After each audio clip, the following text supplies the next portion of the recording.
Stop what you're doing. You have to watch through to the end to see why Gene Hackman's family is crying. And you won't believe the size of his fortune. Indeed, the two-time Oscar winner and Hollywood icon, who quietly retired from performing years ago, has left behind an estimated $200 million fortune.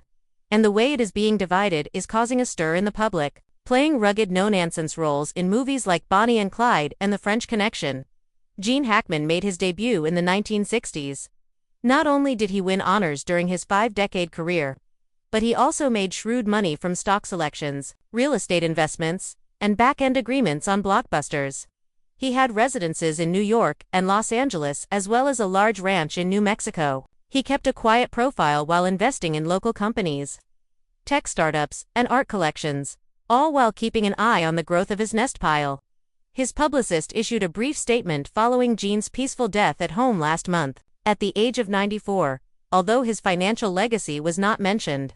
Fans and financial experts quickly pieced together clues from old interviews where he joked about having enough to buy a small country, property records that showed multiple high-value real estate holdings, and longtime managers who confirmed his investments. It was widely known that Gene Hackman had a huge wealth by the time the estate attorneys submitted the will to the Los Angeles Superior Court.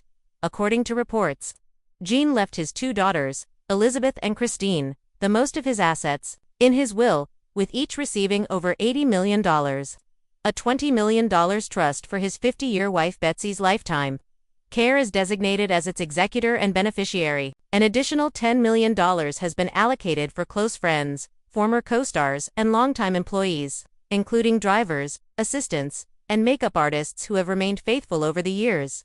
The remaining $10 million is designated for nonprofits that Gene discreetly supported, such as local theaters, wildlife conservation organizations, and children's reading initiatives. The idea of a woman and two daughters suddenly sitting on 9-figure sums may seem like a dream come true. People who know the family, however, claim that the reasons behind the tears are not just financial. Betsy and Gene were close-knit, modest individuals who appreciated simplicity. They preferred a simple ranch house and quiet dinners at home, never showing off their wealth with private jets or gold-plated cars. In his well-known statement, Gene stated that he would rather to be the richest man at the local diner than the poorest in Beverly Hills. It is therefore bittersweet to consider his daughters inheriting millions. Although they are obviously appreciative, they are concerned about the potential effects of such money on their personal life, friendships, and sense of direction. The eldest daughter, Elizabeth, teaches in Santa Fe. She rents a modest apartment close to her school and has never bought a home of her own.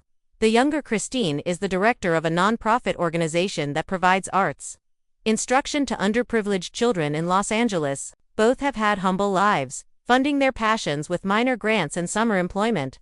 They're looking at 8-figure bank balances now. According to friends, Elizabeth has been crying because she fears losing the grounded life she loves. Christine is caught between maintaining the straightforward, practical work she loves and growing her organization. Both daughters aspire to follow their father's instructions and manage the funds sensibly while upholding the morals he taught them. Their mother, Betsy Hackman, is similarly emotional.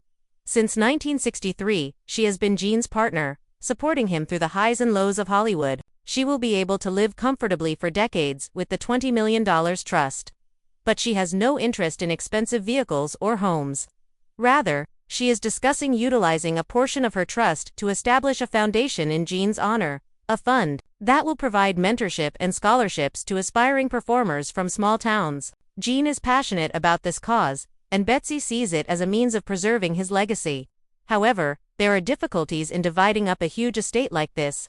Since it is a family home with decades' worth of memories, the ranch in New Mexico is difficult to sell. Only one of Elizabeth and Christine can retain it, even though they both want to. Even that decision has caused them to cry. Even though they decided to let Betsy make the final decision. They spent their summers learning to ride horses, seeing the stars by the fire, and hearing their father's stories on the ranch, which is more than simply land. It's devastating to lose half of that ancestry. Additionally, there are tax ramifications. The family must pay millions in inheritance taxes, even with careful estate preparation. To pay for it, they will have to sell some assets, such as the Beverly Hills home or the flat in New York. it hurts to consider selling parts of their father's history. They have contemplated converting the house in Los Angeles into a museum dedicated to Gene's life, which would be accessible to the public one weekend each month. The taxes would be covered by admission fees.